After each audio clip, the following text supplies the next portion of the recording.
Praise the Lord. ஹல்லேலூயா, ஹல்லேலூயா. இயேசுவுக்கே நன்றி, இயேசுவுக்கே ஸ்தோத்திரம். கிறிஸ்து இயேசுவில் அன்பார்ந்த சகோதர சகோதரிகளே, அனைவருக்கும் இயேசு கிறிஸ்துவின் நாமத்தில் ஜெப வாழ்த்துக்களை முதலில் தெரிவித்துக் கொள்கின்றேன். நல்லா இருக்கிறீங்களா? சந்தோஷமா இருக்கீங்களா? இன்னைக்கு மிகவும் பிராக்டிக்கலான ஒரு சிந்தனைக்கு நாம் கடந்து செல்ல போகிறோம்.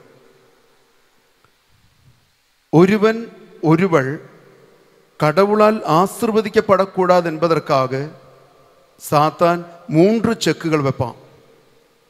ஒருவன் ஒருவள் கடவுளால் ஆசீர்வதிக்கப்படக்கூடாது என்பதற்காக சாத்தான் 3 செக்குகள் வைப்பான். நம்ம வழக்கமாக நினைக்கிற மாதிரி அது போதை அடிமைத்தனம் தான், அது இச்சையான பாவம் தான், அது கொலை செய்கிறது தான், அப்படிலாம் கிடையாது. நம்மை பொறுத்த வரைக்கும் பெரிய பாவம் என்று சொன்னால் இச்சையான பாவமும் போதை அடிமைத்தனங்களும் அப்புறம் இது கொலை செய்கிறதெல்லாம் தான் பெரிய பாவம். சாத்தான் வைக்கிற செக்கு அப்படிப்பட்ட செக்கு அல்ல.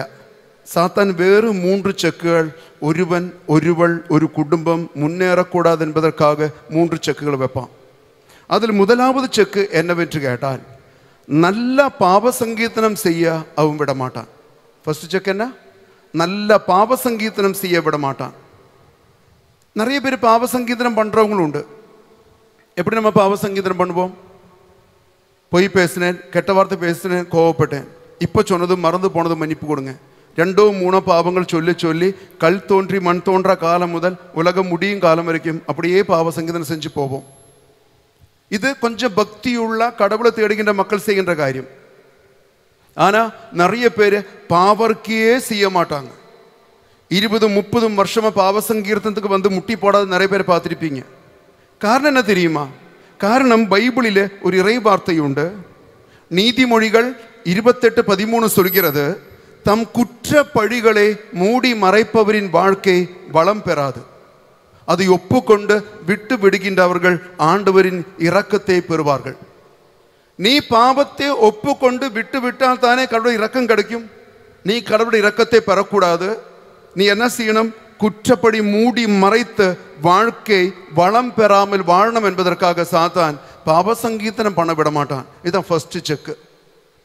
பாவ சங்கீதனம் பண்ணாத வரைக்கும் வாழ்க்கை வளம் பெறாது, அழிவுக்குரிய கஷ்டத்துக்குரிய வாழ்க்கையா மாறும். அதனால் பாவ சங்கீதனம் பண்ண விட மாட்டான். இதுதான் ஃபர்ஸ்ட் செக்கு. 2வது செக்கு சாத்தான் வைப்பது எதுவென்று கேட்டால், நிறைய பேர் உள்ளத்திலே குடும்பத்திலே பலரின் மீதும் வெறுப்பு, மனத்தாங்கல், கசப்புணர்வு. அக்கம் பக்கத்து குடும்பத்துக்காரர்கள் கூட பேச்சுவார்த்தை இல்லை, சம்பந்திகள் கூட பேச்சுவார்த்தை இல்லை, மாமியாருக்கும் மருமகளுக்கும் பேச்சுவார்த்தை இல்லை, உடன்பிறப்புகள் கூட பேச்சுவார்த்தை இல்லை, பங்கு சாமியாரை பிடிக்க மாட்டேங்குது. நிறைய பேர் மேலே வெறுப்பு, மனத்தாங்கல் எங்கெல்லாம் இருக்கிறதோ அங்கு சாத்தானுடைய 2வது சதி திட்டம் வந்துருச்சுன்னு அர்த்தம். காரணம், பைபிளிலே லூக்கா நற்செய்தி 6:37 சொல்கிறது, மன்னியுங்கள் மன்னிப்பு பெறுவீர்கள். நீ பிறரை மன்னித்தால் ஆட்டோமேட்டிக்கலி கடவுளுடைய மன்னிப்பு உனக்கும் கிடைக்கும், நீ ஆசீர்வதிக்கப்படுவாய். அதனால் நீ மன்னிக்க கூடாது. அப்ப என்ன ஆகும்? கடவுளும் உன்னை மன்னிக்க மாட்டார், உன் வாழ்க்கை வீணா போய்விடும். மத்தேயு நற்செய்தி 18வது அதிகாரம் 35வது வசனம் சொல்கிறது, உங்களுள் ஒவ்வொருவரும் தம் சகோதர சகோதரிகளை மனமாற மன்னிக்காவிட்டால் விண்ணுலகில் உள்ள உன் விண்ணக தந்தையும் உன்னை மன்னிக்க மாட்டார்.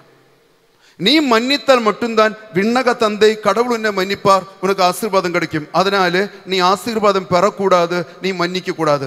2வது வைக்கிற செக்கு. பல குடும்பங்களிலும் இதெல்லாம் உண்டு.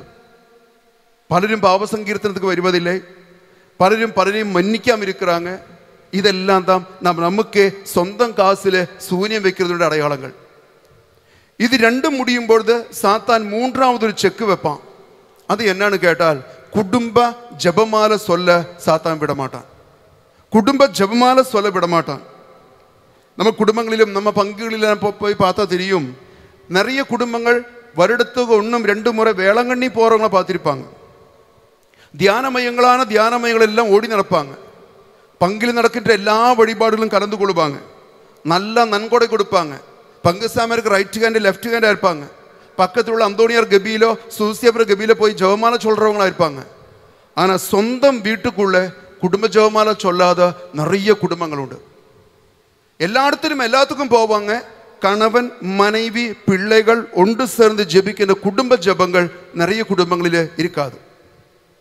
வீட்டில் பிஷப் இருப்பாங்க, வீட்டில் சொந்தம் பையன் சாமியாராக இருப்பாங்க, 2 பொட்ட பிள்ளைங்க கன்னியாஸ்திரிகளாக இருப்பாங்க. ஆனால் குடும்ப ஜெபமாலி இருக்காது. அக்கா மரியாயின் சேன தலைவியாக இருப்பாங்க, அண்ணன் பங்கு பேரவை தலைவராக இருப்பாங்க, பையன் கரிஸ்மேட்டிக் ஜப குழுவில் ஊழியம் செய்கிறவனாக இருப்பாங்க. ஆனால் குடும்பத்தில் குடும்ப ஜெபமாலி இருக்காது. தமிழ்நாட்டில் பல மறை மாவட்டங்களிலும் போய் நான் தியானம் கொடுத்திருக்கிறேன். என்னுடைய அனுபவத்தில் ஒரு சில மறை மாவட்டங்களில் தான் குடும்பங்களில் குடும்ப ஜெபமாலை நடக்கிறது என்று நான் பார்த்து கொண்டேன். பெரும்பாலும் குடும்பங்களில் குடும்ப ஜெபமாலை இல்லை. நல்ல கிறிஸ்துவ குடும்பங்கள் தான், எல்லா ஞாயிற்றுகளையும் பூசிக்கு போறவங்க தான். ஆனால் குடும்ப ஜெபமாலை சொல்ல மாட்டாங்க. அது என்ன காரணம் என்று தெரியல. மணிக்கணக்காக வெட்டி பேச்சு பேசுவதற்கு நமக்கு நேரம் உண்டு. சீரியலா பிரிச்சு மேய்வதற்கு நமக்கு சோர்வோ தூக்கமே இல்லை. விடிய விடிய பலருக்கிட்டும் சாட்டிங் பண்ணுவதற்கு நமக்கு நேரம் உண்டு. ரவுண்டு கட்டி அண்டா கணக்கிന് சாப்பிடுவதற்கு நமக்கு நேரம் உண்டு. ஒருத்தனுக்கிட்ட மட்டும் 3/4 மணி நேரமோ 1.5 மணி நேரமோ ഫോണിൽ பேசுவதற்கு நமக்கு நேரம் உண்டு. ஆனால் 24 மணி நேரம் உள்ள ஒரு நாளில் 24 மினிட் அமர்ந்து ஒரு ஜெபமாலை சொல்வதற்கு நம்மில் நிறைய பேருக்கு நேரம் கிடைக்க மாட்டேங்குது. ஹல்லேலூயா, ஹல்லேலூயா. இது உண்மையில் நம்ம யோசிக்கணும். ஏன் நம்ம குடும்பத்தில் குடும்ப ஜெபமாலை இல்லாமல் போகுது? ஏன் பல குடும்பங்களும் குடும்ப ஜெபமாலைக்கு முக்கியத்துவம் கொடுக்க மாட்டேங்கிறாங்க? என்ன காரணம்? காரணம் என்னவென்று கேட்டால் சாத்தானுடைய ஒரு சதி திட்டம் அதுக்கு பின்னாடி உண்டு. There is a satanic intervention. நாம் ஆசீர்வதிக்கப்படக்கூடாது என்பதற்காக சாத்தானுடைய ஒரு சதி திட்டம் அதுக்கு பின்னாடி உண்டு. என்ன அந்த சதி திட்டம்? திருச்சபையினுடைய தாய் திருச்சபையின் மறைக்கல்வி என்ற புத்தகத்தில் CCC 2685வது பேராகிராஃப் சொல்லுது, the family is the domestic church. குடும்பம் என்பது ஒரு குட்டி திருச்சபை தான். குடும்பம் என்பது ஒரு குட்டி திருச்சபை. சாத்தானுக்கு நல்லா தெரியும், நிறைய குட்டி திருச்சபைகள் உருவானது தான் பெரிய திருச்சபை. பெரிய திருச்சபையை உடைப்பது கஷ்டம். அப்ப சாத்தான் என்ன பண்ணுவான்? குட்டி குட்டி திருச்சபைகளை உடைத்து போடுவான். குடும்பங்களில் குடும்ப ஜெபமாலை இல்லாமல் போனால் அந்த குடும்பம் உடைந்து போகும் என்று சாத்தானுக்கு தெரிந்ததினால கணவன் மனைவி பிள்ளைகள் எல்லாம் சேர்ந்து குடும்பத்தை ஒரு கோயிலா மாற்றி அங்கு 1/2 மணி நேரமோ 3/4 மணி நேரமோ ஜெபிக்க தொடங்கினால் அந்த குடும்பம் ஒரு ஆலயமாகும் என்று தெரிந்ததினால சாத்தான் அங்க குடும்ப ஜெபமாலை சொல்ல விட மாட்டான். ஹல்லேலூயா, ஹல்லேலூயா. இனி கேளுங்க, ஒரு பங்கில் 700 குடும்பங்கள் இருக்குதுன்னு வச்சுக்கோங்களேன். அதில் 500 குடும்பங்களும் குடும்ப ஜெபமாலை சொல்லவில்லை என்றால் அந்த பங்கு உயிரூட்டம் இல்லாத பங்காக மாறும்.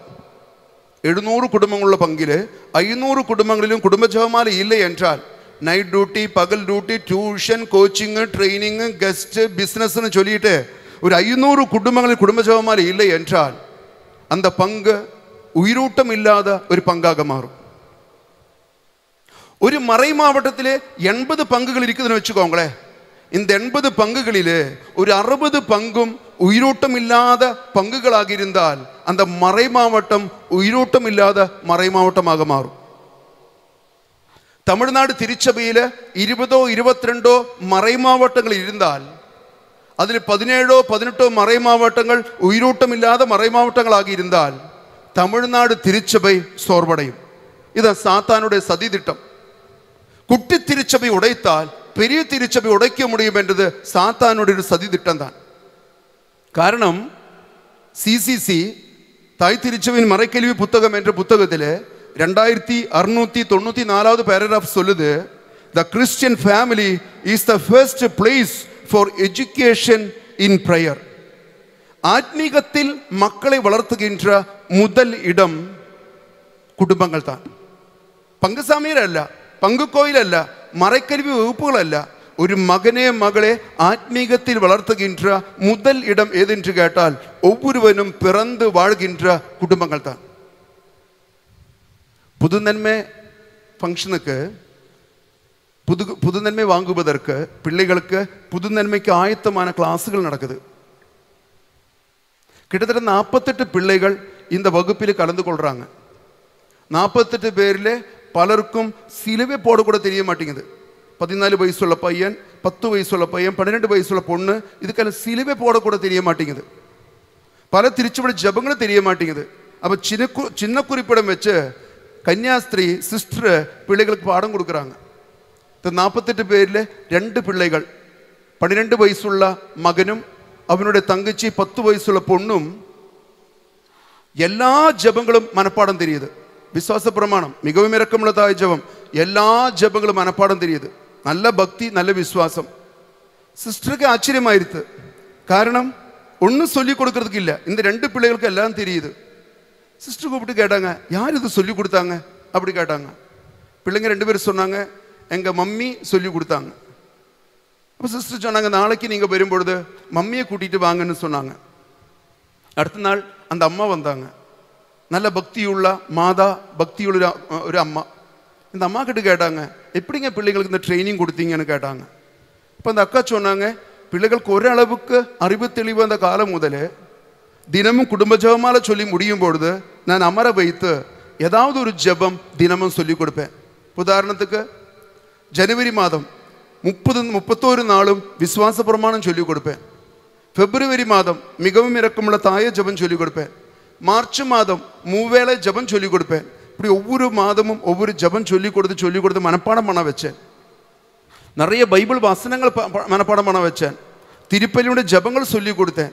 எல்லாம் ட்ரைனிங் கொடுத்து நான் இப்படி வளர்த்தி கொண்டு வர்றேன் சிஸ்டர் அப்படி சொன்னாங்க. உடனே இந்த கன்னியாஸ்திரி கையெடுத்து கும்பிட்டு சொன்னாங்க, அக்கா, உங்களை மாதிரி ஒவ்வொரு பங்கிலும் 10 தாய்மார்கள் இருந்தால் திருச்சபை எவ்வளவோ ஆசீர்வதிக்கப்படும். இன்னைக்கு நம்முடைய எத்தனை குடும்பங்களில் பிள்ளைகளுக்கு 15 16 வயசான மகனுக்கும் மகளுக்கும் எல்லாம் எத்தனை பேருக்கு விசுவாசபரமான மனப்பாடம் தெரியும்? எத்தனை பேருக்கு மிகவும் இரக்கமுள்ள தாய் ஜபம் மனப்பாடம் தெரியும்? நமக்கு மற்றெல்லாம் தெரியும், பல ஜபங்கள் நம்ம பிள்ளைகளுக்கு தெரிய மாட்டேங்குது. நம்ம வீடுகளில் நீங்கள் பார்த்துருப்பீங்களே, பயங்கரமான ட்ரைனிங் கொடுப்பாங்க பிள்ளைகளுக்கு. ஆத்மீகத்தில் எப்படி ட்ரைனிங் கொடுப்பாங்க? சின்ன கை குழந்தையா இருந்த காலத்தில் அப்படி தாத்தா பாட்டி தூக்கிட்டு போயிட்டு மாத சுரூபத்துக்கு முத்தி செய்யுங்க, ஏசாண்டருக்கு தொட்டு முத்தி செய்யுங்க, அதுங்க தொட்டு முத்தி செய்வாங்க. பிரைஸ்தலோட சொல்லும் பொழுது குழந்தை கை தூக்குது, ஹல்லேலூயா சொல்லும் பொழுது கை தட்டுது. ஃபாதர்ஸ் சிஸ்டர்ஸ் எல்லாம் வரும்பொழுது இது செஞ்சு காமிப்பாங்க. தாத்தா பாட்டிக்கு சந்தோஷம், ஃபாதருக்கு சந்தோஷம், கன்னியாஸ்திரிக்கு சந்தோஷம், எல்லாருக்கும் சந்தோஷம். எத்தனை ஆண்டுகள் இந்த ட்ரைனிங் கொடுக்குறோம்? மிஞ்சி போனா 3 வயசு வரைக்கும், இல்லை 4 வயசு வரைக்கும். பையனும் பொண்ணும் எல்லாம் மொபைல் எடுத்து நோண்ட தொடங்கினால் முடிஞ்சு போச்சு. ஜெபமாலைக்கு உட்கார்றது இல்லை, கை கூப்புறது இல்லை, கண்ணு மூடுறது இல்லை, ஆத்மீகம் போச்சு. ஹல்லேலூயா, ஹல்லேலூயா, இயேசுவுக்கே நன்றி. அன்பார்ந்தவங்களே, தாய் திருச்சபை மறைக்கருவிகள் படிக்கும் பொழுது எனக்கு பாரமாயிருச்சு. காரணம், அதில் எழுதியிருக்கு, ஒவ்வொரு குருவானவரும் ஒவ்வொரு சாமியாரும் மக்களுக்கு சொல்லிக் கொடுக்க வேண்டுமாம். எனது நீங்கள் குடும்பங்களில் குடும்ப ஜெபமாலை சொல்ல வேண்டும் என்று மக்களை வற்புறுத்த வேண்டிய கட்டாயம், கடமை ஒவ்வொரு குருவானவருக்கும் உண்டு என்று தாய் திருச்சபையின் மறைக்கல்வி புத்தகம் சொல்லுது. அது கேட்ட உடனே எனக்கு தோணுச்சு, இந்த அக்டோபர் மாதம் தானே மக்களுக்கு திருச்சபைக்கு இந்த ஜெபமாலையினுடைய முக்கியத்துவத்தை பற்றி சொல்லிக் கொடுக்கலாம் என்று எனக்கு தோணுச்சு. காரணம், நல்லா தெரிந்து கொள்ள வேண்டிய விஷயம், பெரிய பெரிய கோயில்கள் கட்டியதற்காக 5 கோடி 8 கோடி 10 கோடியோட கோயில் கட்டியதற்காக திருச்சபை வளராது. பெரிய பெரிய ஸ்கூலுகளும் காலேஜுகளும் இருப்பதனால திருச்சபை வளராது. பெரிய பெரிய ஹாஸ்பிட்டல்களும் சோஷியல் ஒர்க் சென்டர்ஸும் இருக்கிறதுனால திருச்சபை வளராது. பெரிய பெரிய மாநாடுகள் நடத்தியதற்கு திருச்சபை வளராது. திருவிழாவும் பேண்ட் செட் நடத்தியதற்கு திருச்சபை வளராது. திருச்சபை எப்போ வளரும் தெரியுமா? குட்டி திருச்சபையாக குடும்பங்களில் ஜபமும் ஒழுக்கமும் கடவுள் பயமும் வளரும் பொழுது திருச்சபை வளரும். ஹல்லேலூயா, ஹல்லேலூயா, இயேசுவுக்கே நன்றி. அன்பார்ந்தவங்களே, இந்த திருச்சபை, இந்த குடும்ப ஜபமாலை என்பது சாமியாருங்களோ கன்னியாஸ்திரிகளோ பிஷப்புகளோ கொண்டு வந்ததல்ல. திருச்சபையோட கண்டுபிடிப்பு கிடையாது. அது பைபிள் எடுத்து படித்து பார்க்கும் பொழுது நமக்கு தெரியுது, பழைய ஏற்பாடு பைபிள் ஆகியிருந்தாலும் புதிய ஏற்பாடு பைபிள் ஆகியிருந்தாலும் குடும்பமாக ஜெபிக்கிறதை பற்றி பைபிளிலும் எழுதி வச்சதை நம்ம பார்க்கலாம். ஜஸ்ட் ஒரு உதாரணத்துக்காக பைபிளிலே விடுதலை பயணம் 12வது அதிகாரத்திலே பழைய ஏற்பாட்டிலே இஸ்ரேல் மக்களை எகிப்தின் அடிமைத்தனத்தில் வாழுகின்ற காலம். இந்த அடிமைத்தனத்தை விட்டு அவர்கள் மீட்படையக்கூடிய ஒரு நாள் வந்துச்சு. மோயிசன் மக்கள்கிட்ட சொன்னாங்க, இன்று பாஸ்கா இரவு, ஆண்டவருடைய அழிவின் தூதன் கடந்து போகிற நாள். இஸ்ரேல் மக்கள் எல்லாரும் என்ன செய்யணும் தெரியுமா? எல்லா மக்களும் வீட்டுக்குள்ள கடந்து வரணும். ஒரு ஆட்டை அடித்து வாசப்படியில் அதை தெளிச்சு விடணும். ஆட்டை சுட்டு அந்த சாப்பாடு அவர்கள் பக்தியோடும் விசுவாசத்தோடும் சாப்பிட வேண்டும். அங்கு கொடுக்கப்பட்ட விஷயம் என்ன தெரியுமா? காலை வரையிலும் வீட்டில் உள்ள கதவை தாண்டி ஒருவன் கூட வெளியே போகக்கூடாது. குடும்ப ஜெபமான நேரத்தில் அத்தனை பேரும் வீட்டுக்குள்ள இருக்கணும். ஒருவன் கூட கதவை தாண்டி வெளியே போகக்கூடாது, மாட்டிக்குவீங்க. இந்த மோயிசன் சொன்னது அத்தனை குடும்பங்கள் கீழ்ப்படிந்தார்கள். ஆதலால் அழிவின் தூதனிடமிருந்து அவர்கள் குடும்பமாக ஜெபித்ததனால் தப்பித்து கொண்டதனுடைய வரலாறு விடுதலை போய் நமக்கு சொல்லி தருகிறது. ஹல்லேலூயா, ஹல்லேலூயா. புதிய ஏற்பாட்டுக்கு வரும்பொழுது திருத்துதர் பணி 2வது அதிகாரம் 46வது வசனம், திருத்துதர் பணி 2:46 சொல்கிறது, ஒவ்வொரு நாளும் அவர்கள் ஒரே மனதோடு கோவிலில் தவறாது கூடி வந்தார்கள். அடுத்தது கேளுங்க, பேரு வகையோடும் எளிய உள்ளத்தோடும் வீடுகள் தோறும் அப்பத்தை பிட்டு உணவை பகிர்ந்து உண்டு வந்தார்கள்.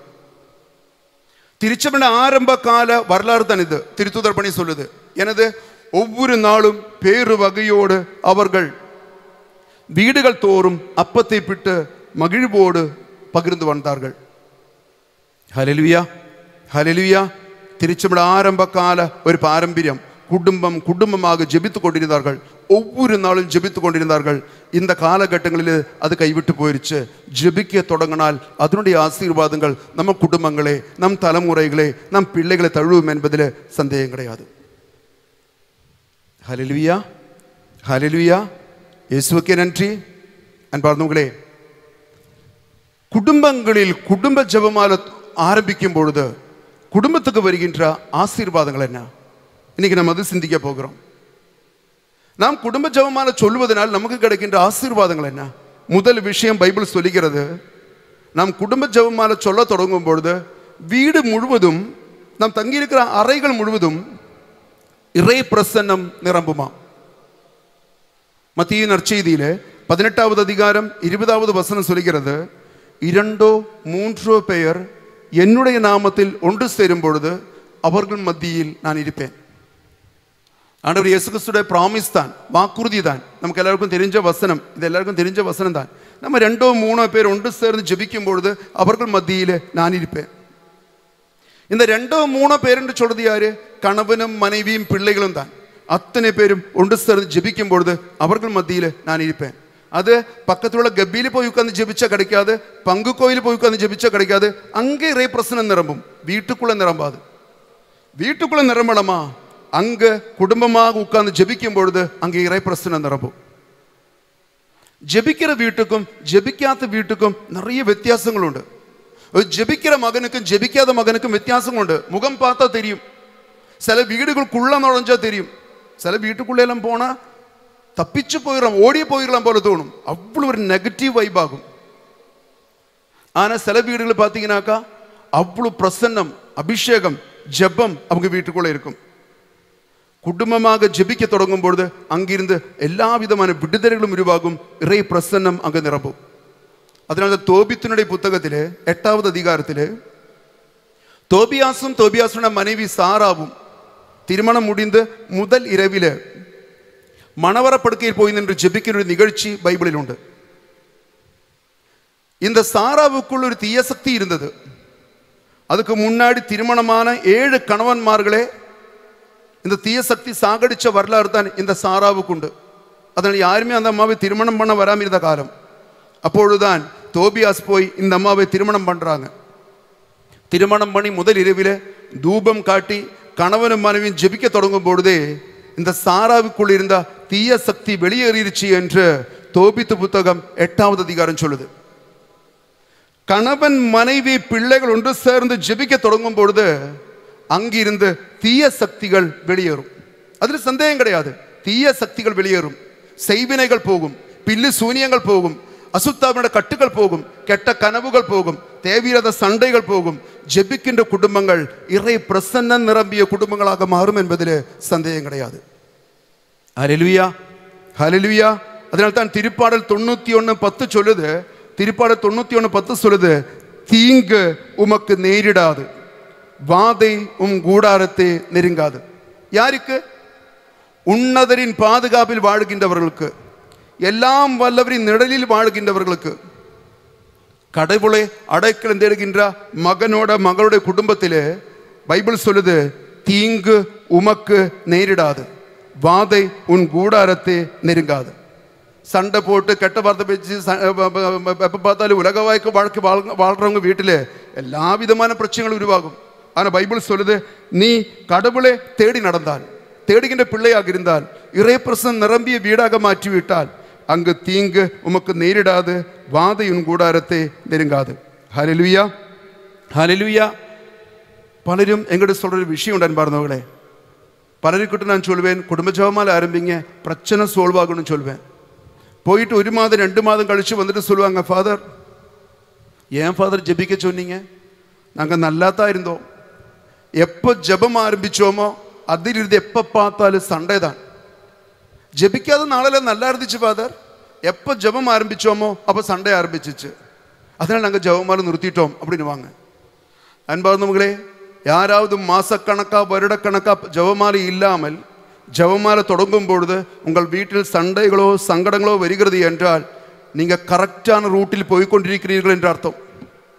காரணம், மாதக்கணக்கா வருடக்கணக்கா உங்கள் வீட்டுக்குள்ளே குடியிருந்த ஒருத்தன் அங்கு இருக்க முடியாமல் வெளியே போகிற போக்கில் சும்மா போவானா?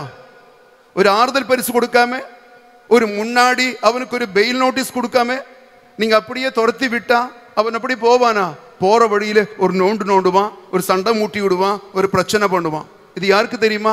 மாசக்கணக்கா வருடக்கணக்கா ஜெபிக்காம ஜெபம் தொடங்குறவங்க வீட்டில் மட்டும்தான் கொஞ்சம் நாளைக்கு இந்த பூச்சாண்டி காட்டுவான்.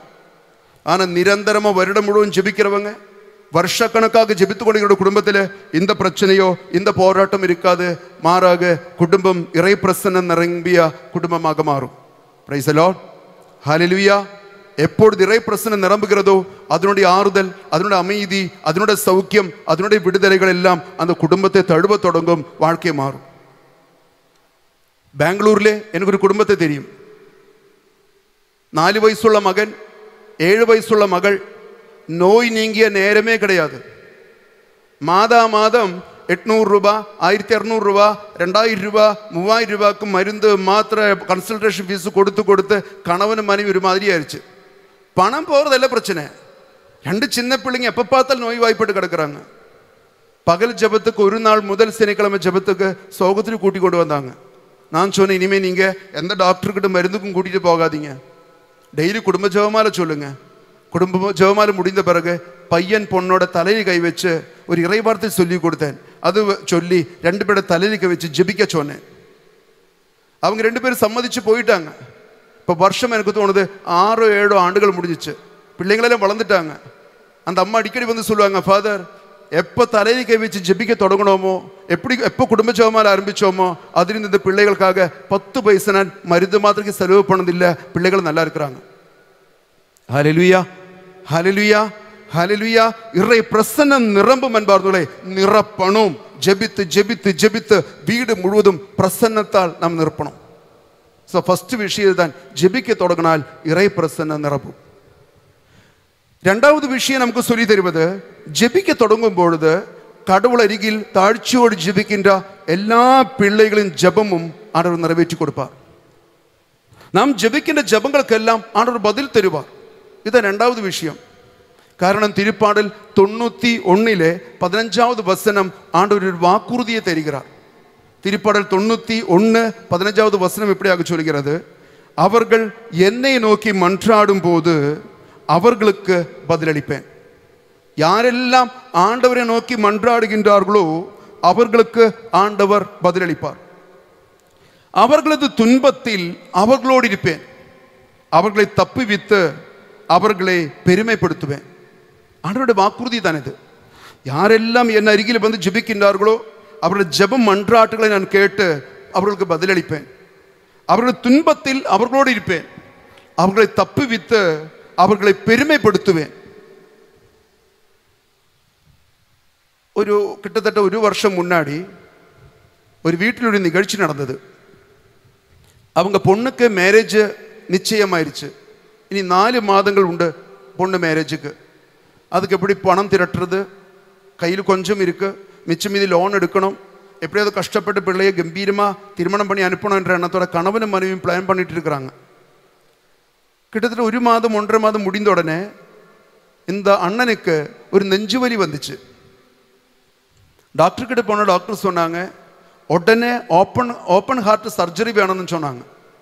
காரணம், ஹார்ட்டினுடைய வால்வில் ஒரு ஓட்டை இருக்கு, அந்த ஓட்டை வழியாக பிளட் லீக்கேஜ் இருக்குன்னு சொன்னாங்க. அதனால் ரொம்ப டேஞ்சரஸ் மேட்ரு. அதனால் உடனே ஓப்பன் ஹார்ட் சர்ஜரி வேணும்னு சொன்னாங்க. இந்த அண்ணன் கேட்டாங்க, எவ்வளவு பணம் ஆகும்? டாக்டர் சொன்னாங்க குறைஞ்சபட்சம் ஒரு 4 லட்சமாவது ஆகும். இந்த அண்ணன் மறுபடியும் கேட்டாங்க, ஆப்ரேஷன் முடிஞ்சதுனால 100% இது சரியாகும் என்பதில் ஏதாவது அத்தாட்சி இருக்கான்னு கேட்டாங்க. டாக்டர் சொன்னாங்க 90% உறுதி சொல்ல முடியாது, உயிர் தப்பிக்குமான்னு சொல்ல முடியாது. ஆனால் இப்படி விட்டுட்டு இருந்தால் ரொம்ப ரிஸ்க்கு தான், இப்படியே விட்டுட்டு இருந்த ரிஸ்க்கு தான், நீங்கள் கண்டிப்பாக ஓப்பன் ஹார்ட் சர்ஜரி பண்ணணும் என்று சொன்னாங்க. உடனே இந்த அண்ணா சொன்னாங்க, உங்களுக்கு உறுதி தர முடியல, 90% உறுதி தர முடியாதுன்னு சொல்கிறீங்க, அப்படிப்பட்ட நேரத்தில் என்ன தைரியத்தில் நான் ஆப்ரேஷனுக்கு நான் ஒத்துக்குவேன்? பணம் போயிடும். நான் வாழ்ந்ததே என் பொண்ணு மேரேஜ் பார்ப்பதற்காக தான். ஒருவேளை நான் திரும்பி வரவில்லை என்றால் பொண்ணு மேரேஜ் பார்க்க முடியாது, மேரேஜும் நடக்காது. அப்போ இறந்த உடனே மேரேஜ் பண்ண முடியாது. 14 நான் ஒன்று பண்ணுறேன் டாக்டர், நான் போயிட்டு பொண்ணோட மேரேஜ் முடிந்த பிறகு உயிரோடு இருந்தால் நான் ஆப்ரேஷனுக்கு வரேன்னு சொல்லிட்டு ஹஸ்பண்டும் ஒய்ஃபும் ரூமு விட்டு வெளியே வந்துட்டாங்க. நேரொரு தியான மையத்துக்கு போனாங்க. தியான மையத்தில் போயிட்டு பயபக்தியோடு அந்த தியானத்தில் கலந்து கொண்டாங்க.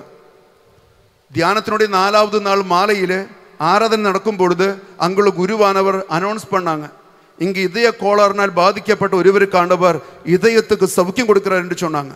சொல்லி முடிச்ச உடனே இங்கே என்னமோ ஒரு பாரம் போகிற மாதிரி அந்த அண்ணனுக்கு தோணுச்சு. வலி நீங்கிருச்சு. அடுத்த நாள் இந்த நிம்மதியை தூங்க தொடங்கிட்டாரு. நடமாட்டம் ஆரம்பிச்சிச்சு. தியானம் முடிச்சு வீட்டுக்கு வந்தார். வந்த பிறகு இவர் சொன்னாங்க, இப்போதைக்கு நான் நல்லா தான் இருக்கிறேன், தியானம் முடிஞ்சு சந்தோஷமாக இருக்கிறேன், நம்ம பொண்ணு மேரேஜை பற்றி திங்க் பண்ணுவோன்னு சொன்னாங்க. எங்கெங்கேயோ லோனுகளுக்கு பேங்குகளில் போய் லோன் கேட்டு 5 லட்சம் ரூபாய் லோன் வாங்கிட்டாங்க. கையில் உள்ள கொஞ்சம் பணமும் வச்சு பொண்ணோட மேரேஜ் கம்பீரமாக நடத்தி முடிச்சுட்டாங்க. பொண்ணோட மேரேஜ் முடிஞ்ச உடனே வந்த மொய்க்கவர்களும் நன்கொடைகளும் எல்லாம் போய் பார்த்தா 4 லட்சத்துக்கு மேலே இருக்குது. லோன் எடுத்ததில் 4 லட்சம் திருப்பி அடைச்சிட்டாங்க. இனி 1 லட்சம் தான் கடன் இருக்கு. அதுவும் நிம்மதியாயிருச்சு. இப்போ கிட்டத்தட்ட 9-10 மாதங்கள் முடிஞ்சிச்சு. இந்த மனுஷனுக்கு ஹார்ட்டுக்கு ஒரு பிரச்சனையும் இல்லை, குடும்பத்தில் ஒரு தொல்லையும் இல்லை, வேலைக்கு போகிறாரு வர்றாரு. கடவுள் அற்புதகரமாக வழிநடத்திய ஒரு அனுபவம் அவரின் இடத்தில் பகிர்ந்து கொண்டார். ஹல்லேலூயா, ஹல்லேலூயா. தன்னை நோக்கி மன்றாடுகிற மக்களுக்கு ஆண்டவர் பதிலளிப்பார். துன்ப துயரங்களிலே அவர் அவர்களோடு இருப்பார். அவர்களை தப்பிவித்து பெருமைப்படுத்துவார். இது சும்மா சொன்னதல்ல, சொன்னது எம்எல்ஏயோ எம்பியோ சிஎம்ஓ பிஎம்ஓ அல்ல, சொன்னது கடவுள் சொன்னது. அவர் வாக்குறுதி தவறாதவர். ஜெபிக்கின்ற மக்களுக்கு ஆசீர்வாதம் கொடுப்பார். அதனால தான் திருப்பாடலில் 34:10 சொல்லுது, சிங்க குட்டிகள் உணவின்றி பட்டினி கிடக்க நேர்ந்தாலும் ஆண்டவரே நாடுவோர்க்கு நன்மை ஏதும் குறையாது. வறுமை பஞ்சம் பட்டினி எல்லாம் இருக்கட்டுமே, இருந்தாலும் நீ கடவுளை தேடுகின்ற பிள்ளையாக இருந்தால் பைபிள் சொல்லுகிறது உனக்கு நன்மை ஏதும் குறையாது. கடந்த கொரோனா காலத்தில் கிட்டத்தட்ட 1.5-2 வருஷம் வேலை இல்லாமல் சுற்றிய காலத்தில் எனக்கு ரொம்ப தெரிஞ்ச ஒரு அண்ணனுக்கு நான் 2-3 தடவை ஃபோன் பண்ணி கேட்டேன், அண்ணா பிஸ்னஸ் பண்ணுறீங்களே, கொரோனா காலம் பிஸ்னஸே இருக்காதே, எப்படி வாழ்க்கை ஓடுது, பொருளாதாரம் இருக்கா, சாப்பாடு இருக்கா? நான் ஃபோன் பண்ணி கேட்டேன். அண்ணா சொன்னாரு கொரோனா காலம் வேலை இல்லாமல் இருக்கிறதுனால நானும் ஒய்ஃபும் பிள்ளைகள் உட்காந்து மணிக்கணக்கு உட்காந்து ஜெபிக்கிறோம். வெளியே போக முடியாது, ஆனால் நாங்கள் மணிக்கணக்கு உட்காந்து ஜெபிக்கிறோம். என்ன ஆச்சரியம் தெரியுமா ஃபாதர், மாசத்துக்கு எப்படியோ 2 பிஸ்னஸ் என் வீட்டை தேடி வருது ஃபாதர். எனக்கு 2 பிஸ்னஸ் நடந்தால் போதும், கம்பீரமாக நான் வாழ்ந்துட்டு இருக்கிறேன். எனக்கு தேவையானது என் அப்பா 15 நாளுக்கு ஒரு முறை யாராவது மூலமா ஒரு பிஸ்னஸ் எனக்கு வீட்டுக்குள்ள கொண்டு வந்து கொடுக்குறாரு. நல்லா நடந்துட்டு இருக்கு ஃபாதர், எனக்கு எந்த குறையும் இல்லை, நீங்க எங்களை பற்றி கவலைப்படாதீங்க. ஹல்லேலூயா, ஹல்லேலூயா. இயேசுவுக்கே நன்றி, இயேசுவுக்கே ஸ்தோத்திரம். சோ ஆண்டவர் சொல்லுகிறார், ஜெபிக்கின்ற ஜெபங்களுக்கெல்லாம் ஆண்டவர் பதில் தருவார். ஃபர்ஸ்ட் என்ன சொன்னேன், ஃபுல் இறை பிரசன்னம் நிரம்பும். 2வது ஜெபிக்கிற ஜெபங்களுக்கெல்லாம் ஆண்டவர் பதில் தருவார். 3வது ஆசீர்வாதம் ஆண்டவர் சொல்லுகிறார், நீ ஜெபிக்கின்ற ஒரு குடும்பமாக இருந்தால் உன் குடும்பம் மீட்படையும். மூன்றாவது, உன் குடும்பம் மீட்படையும். பைபிளிலே திருத்துதர் பணி 16வது அதிகாரம் 31வது வசனம் சொல்கிறது. திருத்துதர் பணி 16:31 சொல்கிறது, ஆண்டவராகிய இயேசு கிறிஸ்துவின் மேல் நம்பிக்கை கொள்ளும், அப்பொழுது நீரும் உன் குடும்பமும் மீட்படையும். யாரெல்லாம் ஆண்டவர் மீது நம்பிக்கை கொள்கின்றார்களோ அவர்களும் அவருடைய குடும்பமும் மீட்படையும் என்பதில் சந்தேகம் இல்லை. எதிலிருந்து மீட்பு? சாபத்தில் இருந்து, பாவத்தில் இருந்து, நோய் நொடிகளில் இருந்து, ஆபத்துகள் விபத்துகள் இருந்து, கண்ணீர் கவலைகளில் இருந்து அந்த குடும்பம் மீட்படையும். சக்கேயுவுக்கு பணம் இருந்தது, வேலை இருந்தது, எல்லாம் இருந்தது. ஆனால் மீட்பு இல்லாம மனுஷன் தவிச்சான். இயேசு கிறிஸ்து அவன் வீட்டுக்குள்ள கடந்து வந்தார். அவர் அருகில் அவன் எழுந்து நின்றான். அவன் சொன்ன, ஆண்டவரே, இத்தனை வருஷம் நான் உண்மை தேடாம பணத்தை, பிசினஸை, வேலையை தேடி உலக சிற்றின்பங்களை வாழ்ந்தேன், அர்த்தம் இல்லாம போச்சு. இப்போது சொத்தில் பாதி ஏழைகளுக்கு. யாரை ஏமாத்தினேனோ 4 மடங்கு, எனக்கு இனி பணம் வேண்டாம், நீ போதும் என்று சொன்ன உடனே அவர் சொன்னார், சக்கேயு, உன் குடும்பம் இன்று மீட்படைந்தது. உன் குடும்பம் இன்று மீட்படைந்தது. நிம்மதியான நிறைவுள்ள வாழ்க்கையை உனக்கு நான் தரப்போகிறேன், நீ மீட்படைந்து விட்டாய். இன்னைக்கு எத்தனையோ குடும்பங்களில் படிப்பு இருக்கு, பணம் இருக்கு, வண்டி இருக்கு, நகை இருக்கு, எல்லா விதமான பொருட்களும் உண்டு. அது நிம்மதி இல்லாத எத்தனை வீடுகள். ஸ்விக்கி சொமாட்டோவில் விதவிதமான சாப்பிட்றவங்க, ஏசி ஆன் பண்ணி விட்டு அப்படி போத்திக்கிட்டு தூங்குறவங்க. ஆனால் நிம்மதியான தூக்கம் இல்லாத எத்தனை குடும்பங்கள். கணவன் மனைவிக்குள்ள மூஞ்சியில பார்த்து பேசி சிரித்த எத்தனை நாளானவங்க. பெத்த பையனை குறித்து, பொண்ணை குறித்து டென்ஷனாகி தூங்காம இருக்கிறவங்க எத்தனை பேர். எல்லாம் இருக்கு, ஆனால் நிம்மதி இல்லாதவங்க எத்தனை பேர். சந்தோஷமா ஆரம்பிக்கிற பேச்சுவார்த்தை சண்டையில் போய் முடிகிற குடும்பங்கள் எத்தனை பேர். நிம்மதி இல்லாத குடும்பங்கள் கடவுளை மறந்த குடும்பங்கள் என்று அர்த்தம். அன்பானவங்களே, இந்த காலி வந்த நாயின்னு சொல்லுவாங்கல்ல தமிழ்ல, இந்த காலி வந்த நாய் போல ஓவர் ஒர்க்குஹோலிக்காக ஓடுறதுக்கு வேலையும் இல்லை, நிற்கிறதுக்கு நேரமும் இல்லைன்னு சொன்ன மாதிரி இப்படியே ஓடிட்டு இருக்கிற ஓட்டம் இது கடவுள் கொடுத்ததல்ல, இது கடவுளுடைய திட்டம் அல்ல. கடவுளுக்கு இது பிடிக்காது. 24 மணி நேரம் ஒரு நாளில் ஒரு 24 மினிட்டாவது கடவுளுக்காக ஒதுக்க முடியாத ஒரு குடும்பம் என்ன குடும்பம், என்ன வாழ்க்கை அது? 45-50 வயசாகிறதுக்குள்ள இரவும் பகலும் வேலை செஞ்சு, ஓவர் டைம் ஒர்க் பண்ணி, சைடு பிஸ்னஸ் பண்ணி, தொழிலை செஞ்சு, எப்படியாவது சம்பாதிச்சு கோடீஸ்வரன் ஆகணும், செட்டப் ஆகணும், பெங்களா கட்டணும்னு நினைச்சிட்டு ஒரு ஞாயிற்றுக்கிழமை பூசைக்கு கூட போக நேரம் இல்லாம, குடும்பத்தில் ஒரு ஜெபமாலை கூட சொல்ல நேரம் இல்லாம, ஒரு பைபிள் ஒரு பாசேஜ் கூட படிக்க நேரம் இல்லாம இப்படியே ஓடிக்கொண்டிருக்கிற வாழ்க்கை எங்க போய் முடியும்? 50 வயசு முடியும் பொழுது சேர்த்து வச்ச பணம் எல்லாம் பிபி, சுகரு, கொலஸ்ட்ரால், என்ன சாப்பிடலாம்? சுட்ட பழமும் கஞ்சியும். இதுக்காக ஓடணும், இதுக்காக வாழ்ந்தோம். அன்பார்ந்தவங்களே, மிக சீரியஸாக தெரிந்து கொள்ள வேண்டிய விஷயம் உண்டு. ஆண்டவரை தேடாத குடும்பங்கள் ஒருபோதும் மீட்படையாது என்று அறிந்து கொள்ள வேண்டும். ஹல்லேலூயா, ஹல்லேலூயா. இயேசுவுக்கே நன்றி. 3 ஆசீர்வாதங்கள் சொன்னேன். 1, இறை பிரசன்னம் நிரம்பும். 2, ஜெபிக்கின்ற ஜெபங்கள் எல்லாம் ஆண்டவர் நிறைவேற்றி தருவார். 3, வாழ்க்கை, குடும்பம், ஆத்மா மீட்படையும். ஒருவேளை நாம் ஜெபிக்கவில்லை என்று வைத்துக் கொள்ளுங்கள், நம்முடைய குடும்பத்தில் குடும்ப ஜெபமாலே இல்லைன்னு வச்சுக்கோங்களேன், அதனால் வருகின்ற எதிர்விளைவுகள் என்ன? ஜெபிக்கவில்லை என்றால் வருகின்ற எதிர்விளைவு பயங்கரமான எதிர்விளைவுகள். முதல் எதிர்விளைவு என்னன்னு கேட்டால், பைபிள் சொல்லுது, உன் குடும்பம் நிலை குலைந்து விடும். நாசமா போகுமா? உன் குடும்பம் நிலை குலைந்து விடும், அழிவுக்குள்ளாகும். எங்க இருக்கு பைபிளிலே? சீராக்கினுடைய புத்தகம் 27வது அதிகாரம் 3வது வசனம் சொல்லுது. சீராக்கு 27:3 சொல்கிறது, ஆண்டவரிடம் கொள்ளும் அச்சத்தில் ஒருவன் உறுதியாய் நிலைத்திராவிடில் அவனது வீடு விரைவில் நிலை குலைந்து விடும். ஆண்டவரிடம் கொள்ளும் அச்சத்தில் ஒருவன் உறுதியாய் நிலைத்திராவிடில், ஒருவள் அந்த குடும்பம் ஆண்டவரின் மீது அச்சத்திலே, பக்தியிலே உறுதியாய் நிலைத்திராவிடில் என்னாகுமா? அவருடைய வீடு விரைவில், 50 வருஷம் முடிச்சு 60 வருஷம் முடிச்சல, விரைவில் நிலை குலைந்து விடும், ஆசீர்வாதம் இழந்து விடும். ஜபம் இல்லாத குடும்பங்கள் நிலை குலைந்து விடுகின்ற குடும்பங்களா மாறும். இன்னைக்கு இந்த நிமிஷம் வரைக்கும், இந்த மறைவில கேட்கிற நிமிஷம் வரைக்கும் நமக்கு எந்த குறையும் இல்லான்ற கத்து நமக்கு இருக்கலாம். எங்களுக்கு என்ன பிரச்சனை கோயிலுக்கு போகாமல் இருந்ததுனால, எங்களுக்கு என்ன பிரச்சனை ஜெபிக்காமல் இருந்ததுனால இப்படி நினைக்கிறவங்க நிறைய பேர் இருக்கலாம். இந்த நிமிஷம் வரைக்கும் நாளைக்கு என்ன ஆகும்னு யாருக்கு தெரியும்? சுனாமி எல்லாம் வர்றது அப்படியே மாசக்கணக்கா டைம் எடுத்து தயார் பண்ணி வர்றதல்ல, சட்டுன்னு வர்றது தான் சுனாமிகள். திடீர்னு வருவது தான் கொரோனாக்கள், திடீர்னு வருவது தான் நிலைநடுக்கங்கள், திடீர்னு வருவது தான் வாழ்க்கையில் வருகின்ற பல சிக்கல்களும் பல பிரச்சனைகளும். அது எப்போ எப்படி கதை திரும்பும் என்று யாருக்கு தெரியும்? சுனாமி வந்து மக்கள் அலகழிக்கப்பட்ட நேரங்களில் நாகப்பட்டினம் பகுதியில் அந்த காலத்தில் நான் பணி செய்ய போனேன். சுனாமியால் பாதிக்கப்பட்ட மக்கள் எல்லாம் அங்கே கஷ்டப்பட்டு சாப்பாட்டுக்காக லைன் நிற்கிறாங்க. நான் சாப்பாடு பருப்பு சாதமும் குழம்பும் ஊத்திட்டு இருக்கிறேன்.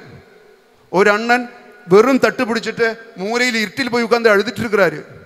சாப்பாடு வாங்க வரமாட்டேங்கிறாரு. சாப்பாடு பரிமாறின பிறகு மக்களுக்கெல்லாம் சாப்பாடு கொடுத்த பிறகு நான் நேரம் அவர்கிட்ட போனேன். கீழே உட்காந்தேன், தோளில் கை போட்டேன், தட்டி கொடுத்துட்டு கேட்டேன், ஏன் அழுறீங்கன்னு கேட்டேன். வீட்டில் இறந்து போனவங்களோட சங்கடமானு கேட்டேன். அண்ணன் தலாட்டினாரு. இல்லைன்னு சொன்னாரு. என்ன சங்கடம்னு கேட்டேன்.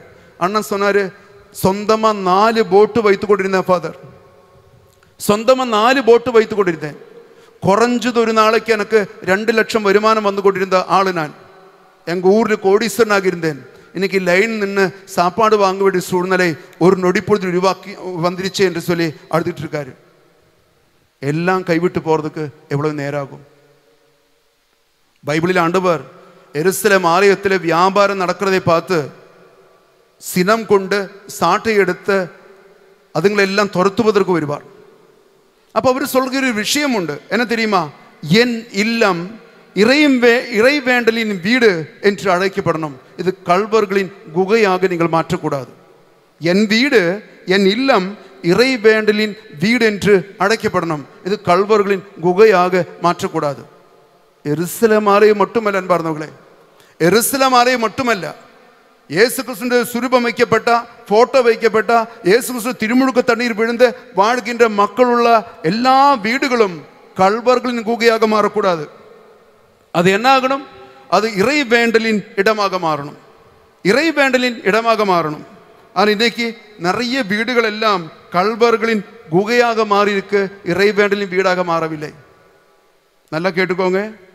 வீட்டுக்குள்ள சரக்கடிக்கிறது, சண்டை போடுவது, கெட்ட வார்த்தை பேசுவது, ரூமுக்குள்ள யாருக்கும் தெரியாம மொபைலில் ஆபாசமான சைட்டுகள் பார்ப்பது, எப்ப பார்த்தாலும் டிவியிலும் சீரியலும் குத்துப்பாட்டும் கேட்டுக்கொண்டிருப்பது, லஞ்சம் வாங்கி வீட்டில் ஷெல்ஃபில் கொண்டு வந்து யாருக்கும் தெரியாம வைக்கிறது, இப்படி നമ്മുടെ வீட்டில் நாம் செய்கிற எல்லா விதமான கெட்ட காரியங்களுக்கும் அது உருவாக்குகின்ற ஒரு நெகட்டிவ் அலை வீட்டுக்குள்ள உருவாகும்.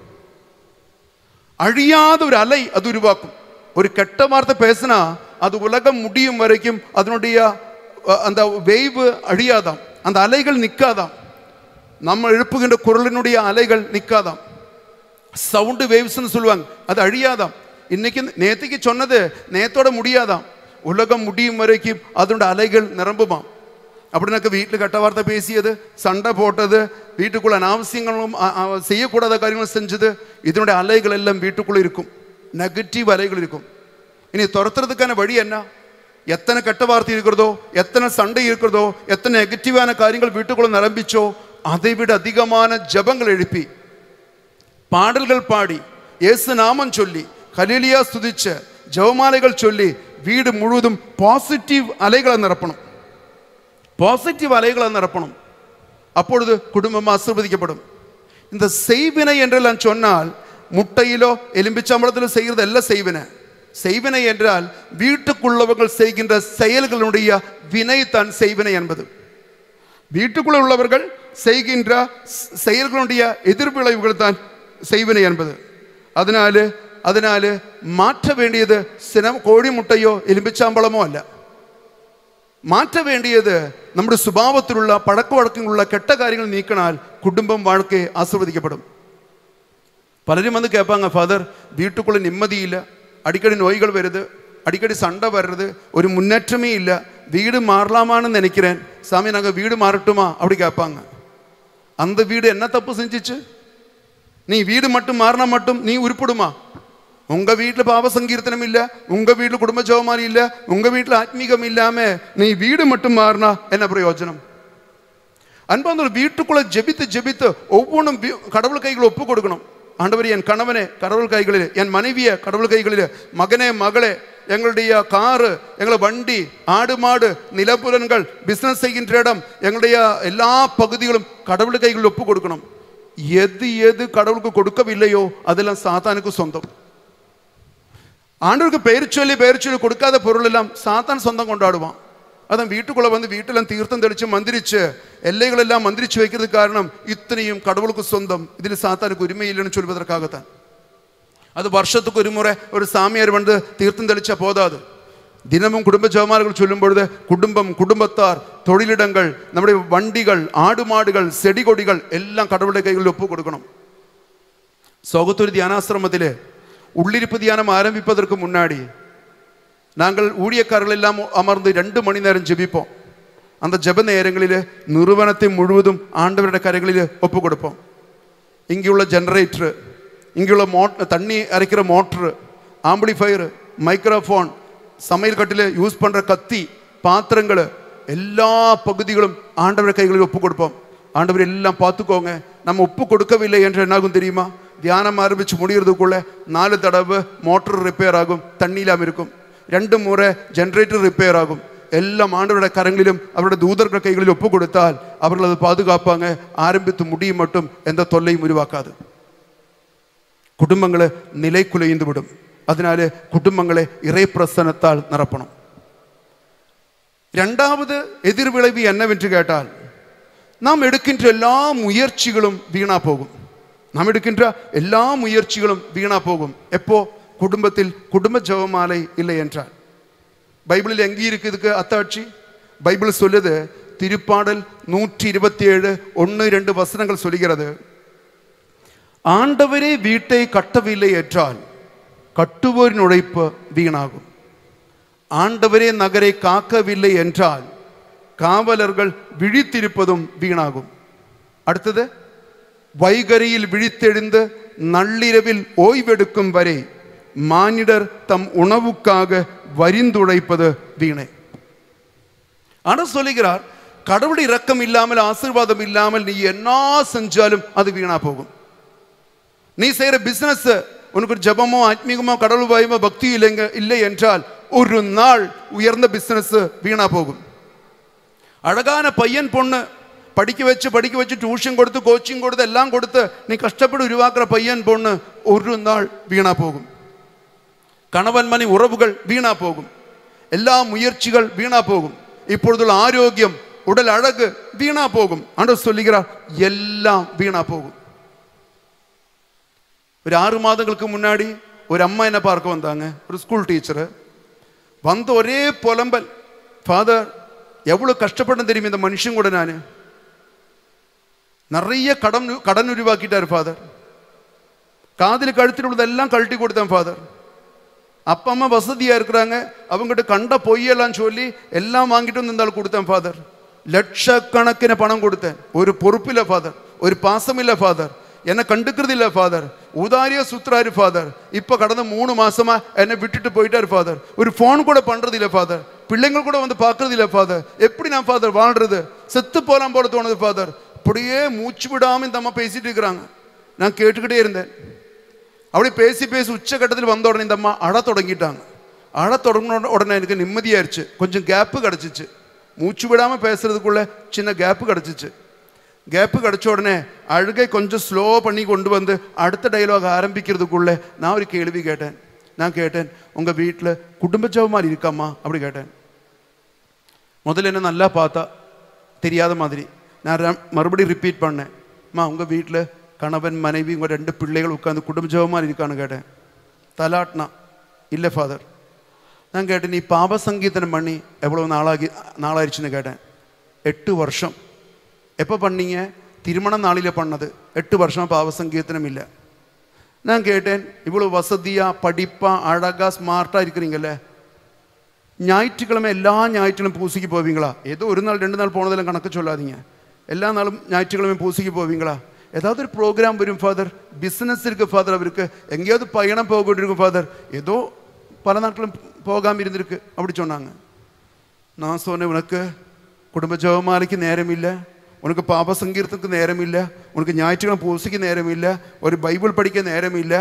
உனக்கும் கணவனுக்கும் பணம், பிஸ்னஸ், ஊர் சுற்றுறது, பப்பில் போகிறது, ஹோட்டலில் போகிறது, ட்ரெஸ்ஸு வாங்குறது, நகை வாங்குறது, கம்பீர வாழ்க்கை வாழும்பொழுது எப்படிம்மா குடும்பம் ஆசீர்வதிக்கப்படும்? குடும்பம் வீணா போகாதா? அப்படி கேட்டேன். என்ன பண்ணட்டும் ஃபாதர் அப்படி கேட்டாங்க.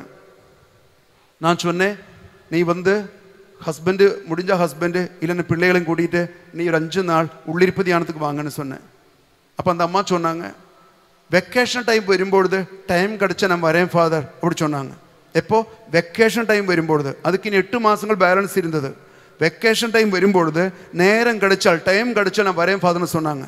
அந்த பேச்சில் எனக்கு தெரியும் இந்த அம்மா வரமாட்டாங்கன்னு தெரியும். நான் கையெடுத்து கும்பிட்டு சொன்னேன், போயிட்டு வாங்காமா, உனக்கு ஜெபிக்கிறேன்னு நான் சொல்லி அனுப்பிவிட்டேன். பணம் இருக்கு, நகை இருக்கு, கார் இருக்கு, பங்களா இருக்கு, ஏசி இருக்கு, ஆனால் ஒன்னா சேர்ந்து வாழ முடியல, எல்லாம் வீணா போகும். அதனால தான் யோவான் நற்செய்தி 15வது அதிகாரம் 5வது வசனம் சொல்கிறது, என்னை விட்டு பிரிந்து உங்களால் எதுவும் செய்ய முடியாது. எவ்வளவு படிப்பு இருக்கட்டும், எவ்வளவு திறமை இருக்கட்டும், எவ்வளவு கட்டிக்காரத்தனம் இருக்கட்டும், நீ என்னை பிரிந்து வாழ்ந்தால் எல்லாம் வீணா போகும். போன வாரம் ஒரு சின்ன பையன், வாலிப பையன் வந்தான். மிஞ்சி மிஞ்சி போன 27 28 வயசு, அந்நியாய் கட்டிக்காரன், பிசினஸ் பிச்சு உதறான். ஒரு 5 வருஷத்துக்குள்ள 2 கோடி ரூபாய் சம்பாதிச்சான். 28 வயசுக்காரன். இப்ப அப்பா அம்மாவுக்கு அடங்குறது இல்ல, கோயிலுக்கு போறது இல்ல, பெரிய பிசினஸ் கண்ணா சுத்திட்டு இருக்கிறாரு. ஷேர் மார்க்கெட்டிலே பணம் போட்டால் அது அப்படியே பலுகி பெருகும் என்று நண்பர்கள் சொல்லி கொடுத்தாங்க. சம்பாதிச்ச 2 கோடி ஷேர் மார்க்கெட்டில் போட்டாங்க. புஸ்கு அவ்வளவுதான், முடிஞ்சு போச்சு. போன வாரம் வந்திருக்காங்க, ஃபாதர் ஷேர் மார்க்கெட்டில் போட்டா 2 கோடி திரும்பி வருமா வராதா, நான் ஜெபிச்சு சொல்லணுமா? நான் சொன்னேன், அதை விட பெரிய கேள்வி ஆண்டவர் கேட்டுட்டு இருக்கிறாரு. நான் உருவாக்கி வளர்த்தி வேலை கொடுத்தா இந்த பையன் மறுபடியும் எங்கிட்ட திரும்பி வருவானா மாட்டானான்னு ஆண்டவர் சங்கடப்பட்டு இருக்கிறாரு. நீ அதுக்கு என்ன பதில் சொல்றேன்னு கேட்டேன். நீ ஆண்டவருடன் திரும்பி செல்ல தயாரா? அப்படி என்றால் ஒருவேளை நீ கண்ணீரோடு ஜெபித்தால் போனது திரும்பி வரலாம், ஆனால் அது உன் கையில் தான் இருக்குதுன்னு சொல்லி பிளஸ்ஸிங் கொடுத்து அனுப்பினேன். எல்லாம் வீணா போகும். 3வது விஷயம், 1 குடும்பம் நிலை குலைந்து விடும். 2 முயற்சிகள் எல்லாம் வீணாகும். 3வது ஜெபிக்காத மகனே மகளை குறித்து, அந்த குடும்பத்தை குறித்து ஆண்டவருக்கு மன வருத்தம் உருவாகும். கடவுள் நம்மை குறித்து மன வருத்தப்படுவார். எதுக்கட இவனை படைச்சேன், எதுக்கட இந்த பிள்ளையை நான் உயர்த்தினேன், கடவுளுக்கு மன வருத்தம் வருமா ஜெபிக்காதவங்களை பார்த்து. பைபிளிலே ஏசாயா புத்தகத்தில் 1 அதிகாரம் 2-3 வசனம் சொல்கிறது. ஏசாயா 1 அதிகாரம் 2-3 வசனங்கள் சொல்கிறது, விண்வெளியே கேள், மண்ணுலகே செவி கொடு, ஆண்டவர் திருவாய் மலர்ந்து அருளுகின்றார். பிள்ளைகளை நான் பேணி வளர்த்தேன், அவர்களோ எனக்கு எதிராக கிளர்ந்து எழுந்தார்கள். நல்லா கேளுங்க. காளை தன் உடமையாளனை அறிந்து கொள்கின்றது, கழுதை தன் தலைவன் தனக்கு தீனி போடும் இடத்தை தெரிந்து கொள்கின்றது. ஆனால் இஸ்ரவேலோ என்னை அறிந்து கொள்ளவில்லை, என் மக்களோ என்னை புரிந்து கொள்ளவில்லை. ஆண்டவருடைய மிகப்பெரிய ஆதங்கம் இது. நான் பேணி வளர்த்தேன், இந்த உலகத்தில் பிறக்க வைத்து, மகனாக மகளாக பிறக்க வைத்து, நல்ல அப்பா அம்மாவை கொடுத்து, படிப்பு கொடுத்து, ஆரோக்கியம் கொடுத்து, அழகு கொடுத்து, பிசினஸ் கொடுத்து, வேலை கொடுத்து, கணவனை மனைவியை கொடுத்து, பிள்ளைகளை கொடுத்து, பெங்களா கொடுத்து, வண்டி கொடுத்து, நகை கொடுத்து வளர்த்தினேன். இன்னைக்கு இவனுக்கு நேரம் இல்லாம போச்சே. காளைக்கு தெரிந்தது, கழுதைக்கு தெரிந்தது, இவனுக்கு தெரியலையே. விலங்குகளை விட கேவலமாக காலை முதல் மாலை வரைக்கும் வேலை செஞ்சு, நல்ல உணவருந்தி, நல்ல உறங்கி, நல்ல உடலுறவில் ஏற்பட்டு விலங்குகளை விட கேவலமாக வாழ்ந்து கொண்டிருக்கிறானே, இவனுக்கு ஆத்மாவை குறித்த கவலை இல்லையா? அவனுடைய ஆதங்கம். படிப்பறிவில்லாத காலத்தில் நம்ம தாத்தா பாட்டிகள் அன்னைக்கு லத்தீன் மொழிகளில் திருப்பதி நடக்கும், ஒன்றும் புரியாது. நம்ம தாத்தா பாட்டி என்ன செய்வாங்க தெரியுமா? கோயில் அங்கே பூசை நடந்துட்டு இருக்கும், மூலையில் உட்காந்துட்டு ஜெபமாலை உருட்டிட்டு இருப்பாங்க.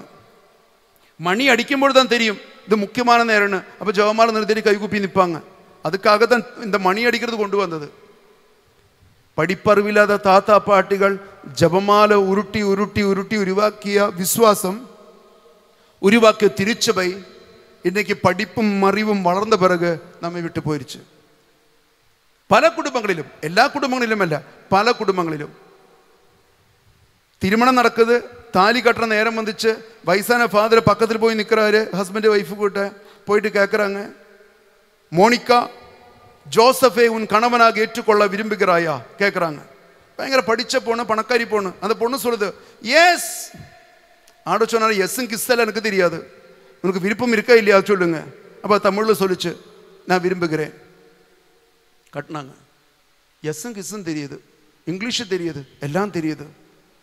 எங்கே எப்படி நடந்து கொள்ளணும், கடவுள் தெய்வீகமான காரியங்கள் எவ்வளோ பயபக்தியோடு அணுகணும், எப்படி தாழ்ச்சியோடு நிற்கணும், எத்தனை பேருக்கு தெரியுது? குடும்பங்கள் ஆத்மீகம் கற்றுக் கொடுக்கின்ற முதலிடம். அங்கே சொதப்பிருச்சுனாக்கா திருச்சபையும் எதிர்காலமும் சொதப்பும் என்பதில் சந்தேகம் கிடையாது. ஹல்லேலூயா, ஹல்லேலூயா. அங்காங்கு சில நல்ல பெற்றோர்களை நான் பார்த்திருக்கிறேன். ஒரு சில ஆண்டுகளுக்கு முன்னாடி ஒரு கணவன் மனைவியும் என்னை பார்க்க வந்தாங்க. அவங்க வீட்டில் உள்ள சில பிரச்சனைகள் என்னோட பகிர்ந்து கொண்டார்கள். அப்போ நான் கேட்டேன், வீட்டில் எத்தனை பேருன்னு கேட்டேன். அப்போ அவங்க சொன்னாங்க, எங்களுக்கு 2 ஆம்பளை பசங்க. ஒருத்தன் படித்து டாக்டர் ஆகிட்டான், அவன் இப்போ ஆஸ்திரேலியாவில் வேலை பார்க்குறான். அடுத்த பையன் என்ஜினியர் ஆகிட்டான், இப்பொழுது அமெரிக்காவில் வேலை பார்க்குறான். 2 பேருக்கு மேரேஜ் ஆகல, வாலிப பசங்க தான். சந்தோஷம். இப்போது இந்த பிரச்சனை என்னன்னு கேட்டேன். அந்த அம்மா பிரச்சனைகளெல்லாம் சொன்னாங்க. ஹஸ்பண்டும் வந்திருக்கிறாரு. நான் கேட்டாக்கா, உங்கள் வீட்டில் குடும்ப ஜெபமாலை இருக்குதான்னு கேட்டேன். உடனே அக்கா சொன்னாங்க, இருக்குது ஃபாதர். டெய்லி சாயந்தரம் 7:30 மணியிலிருந்து 8:30 மணி வரைக்கும் நாங்கள் 4 பேரும் ஒன்றா உட்காந்து குடும்ப ஜெபமாலை சொல்கிறோன்னு சொன்னாங்க. எனக்கு நியாயமான சந்தேகமாச்சு. நான் கேட்டாக்கா, பசங்க 2 பேரும் வெளிநாட்டில் தானே சொன்னீங்க, இப்படி 4 பேர் ஒன்றா உட்காந்து ஜெபமாலை சொல்ல முடியும் அப்படி கேட்டேன். அப்போ அக்கா சொன்னாங்க, சாரி ஃபாதர், மன்னிச்சுக்கோங்க ஃபாதர், அவங்க சாயந்தரம் ஆயிடுச்சுனாக்கா 2 பேரும் ஆன்லைனில் வருவாங்க.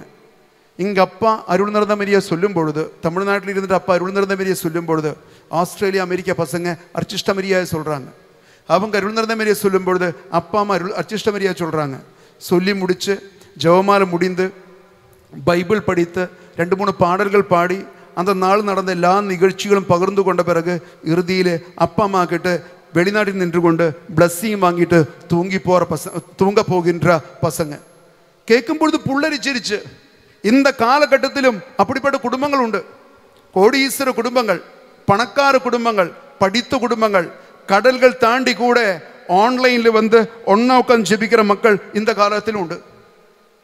நம்ம குடும்பத்திலெல்லாம் 800 ஸ்கொயர் ஃபீட்டு, 1000 ஸ்கொயர் ஃபீட்டு, அதுவும் வாடகை வீடு, லீஸுக்கு எடுத்து வீட்டில் இருக்கிறவங்களுக்கு ஒன்றா உட்கார நேரம் கிடைக்க மாட்டேங்குது. எவ்வளோ பெரிய தமாசாக நமக்கு தோணுது. ஹல்லேலூயா, ஹல்லேலூயா. இயேசுவுக்கே நன்றி. அன்பாதவங்களே, ஆண்டவருக்காக நேரத்தை ஒதுக்கணும். நல்ல முறையில் நாம் ஜெபிக்க தொடங்கணும். பைபிளிலே மார்த்தாள் மரியாள் கதையுண்டு. அதில் மரியாளை பற்றி நம்ம இப்படியாக படிக்கிறோம். லூக்கா 10வது அதிகாரம் 42வது வசனத்தில் நாம் இப்படியாக படிக்கிறோம். மரியாள் நல்ல பங்கை தேர்ந்து கொண்டாள். மரியாள் நல்ல பங்கை தேர்ந்து கொண்டாள். இந்த நல்ல பங்கு என்பது என்ன? நல்ல பங்கு என்பது நல்ல நேரத்தை தேர்ந்தெடுக்கணும், நல்ல முறைகள் தேர்ந்தெடுக்கணும், நல்ல தயாரிப்புகள் தேர்ந்தெடுக்கணும். நான் விளக்கமாக சொல்கிறப்ப உங்களுக்கு புரியும்.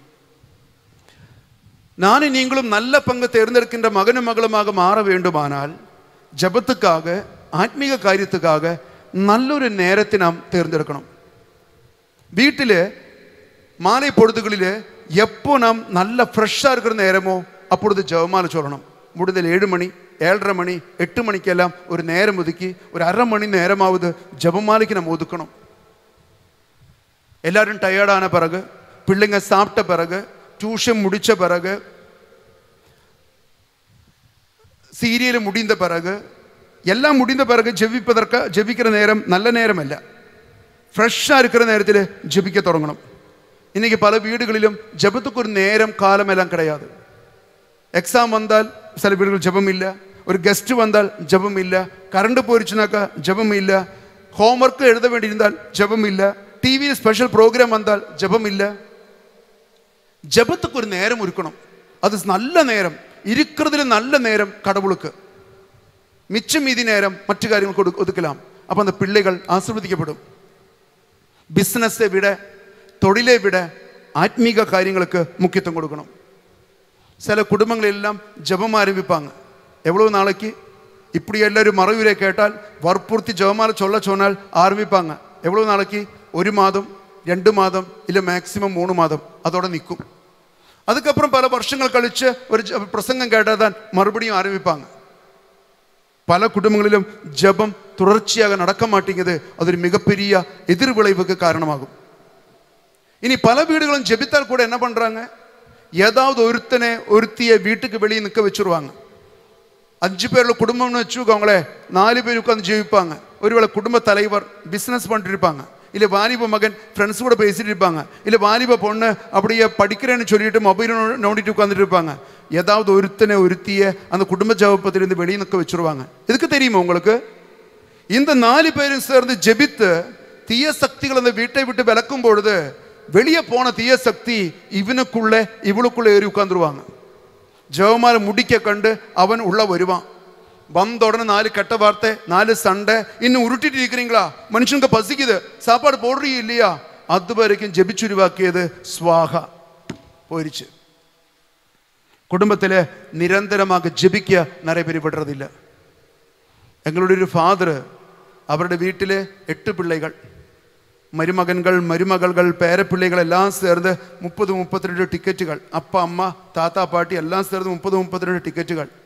அவர் அடிக்கடி எங்கிட்ட சொல்லுவாங்க, அவங்க வீட்டில் யாருக்காவது ஒரு பிரச்சனை வந்ததுன்னு வச்சுக்கோங்க, யாருக்காவது ஒரு பிரச்சனை, ஒராளுக்கு ஒரு நோய் வந்துச்சு, ஒராளுக்கு வேலை போயிருச்சு, ஒராளுக்கு திருமணம் தடைப்பட்டுருச்சு, ஒராளுக்கு போலீஸ் கேஸ் வந்துச்சு, ஏதாவது ஒன்று வந்துச்சுன்னு வச்சுக்கோங்களேன், ஃபாதர் சொல்றாரு, அப்பாவோட கட்டளை தான் இது, 32 பேரும் ஒட்டுக்கா ஆன்லைன்ல வரணும். 32 பேர் ஒட்டுக்கா ஆன்லைன்ல வரணும். 32 பேரும் ஒரு சில நாட்கள் தொடர்ச்சியாக இந்த கருத்துக்காக ஜெபமார சொல்லுவாங்க.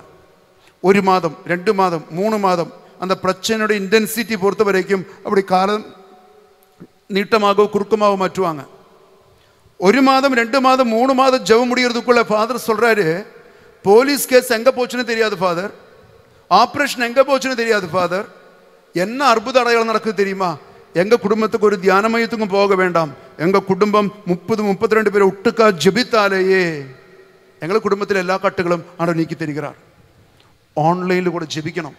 உங்க கணவன் மிலிட்ரியில் இருந்தாலும், மனைவி வெளிநாட்டில் இருந்தாலும், வாலிப பையன் படிப்பதற்காக கண்ட்ரிகளில் போயிருந்தாலும் நம்ம என்ன செய்யணும் தெரியுமா? ஒன்னா உட்காந்து முடிந்தல் நேரம் ஃபிக்ஸ் பண்ணிட்டு எத்தனையோ மணிக்கணக்காக வீடியோ கால் பண்ணிட்டு இருக்கிறோம். ஒரு வீடியோ கால் ஆண்டவருக்காக அர்ப்பணித்துக்கோங்க. 20-25 மினிட் நேரம் உட்கார்ந்துட்டு ஒரு குடும்ப ஜெபமால சொல்ல தொடங்கும் பொழுது குடும்பம் ஆசீர்வதிக்கப்படும். இதை குறித்து பைபிள் என்ன சொல்லுது தெரியுமா? சீராக்கினுடைய புத்தகம் 32வது அதிகாரம் 11 - 13 வரை வசனம் சொல்கிறது, அலைந்து திரியாது வீட்டுக்கு விரைந்து செல்.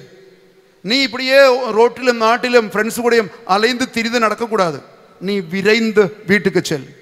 அங்கு நீ களிப்புடன் இரு, குடும்பத்தில் உள்ளவங்களோட சந்தோஷமா சமாதானமா ஜாலியா நீ இரு.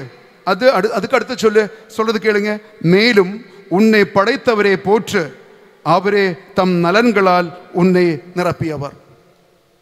காலை முதல் மாலை வரைக்கும் ஒரு ஆக்சிடென்ட் இல்லாமல், நோய் இல்லாமல், பிரச்சனை இல்லாமல் வழி நடத்தி இன்னைக்கு வீட்டுக்கு திருப்பி கொண்டு வந்த கடவுளுக்கு முன்னாடி அமர்ந்து அந்த நாள் நடந்த எல்லா நிகழ்ச்சிகளுக்காகவும் நன்றி செலுத்தி அடுத்த நாளுக்கான ஆசீர்வாதங்கள் கேட்டு ஜெபிப்பதற்காகத்தான் 20-25-30 மினிட் நேரம் நம் ஆண்டவர் முன்னாடி உட்கார வேண்டியது. ஸோ ஃபர்ஸ்ட் நம்ம எடுக்க வேண்டியது நல்ல நேரத்தை தேர்ந்தெடுத்து கடவுளுக்காக ஒதுக்கணும். 2வது விஷயம், நல்ல முறை கையாளணும். ஜெபிப்பதற்கு நல்ல முறைகள் கையாளணும்.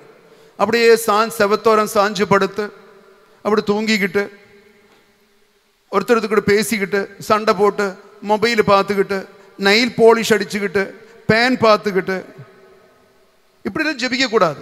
வேண்டா விருப்பத்தோட ஜெபிக்கிற ஜெபங்கள் ஆண்டவர் அருவருப்பார். நல்ல முறைகளிலே நாம் ஜெபிக்க தொடங்கணும்.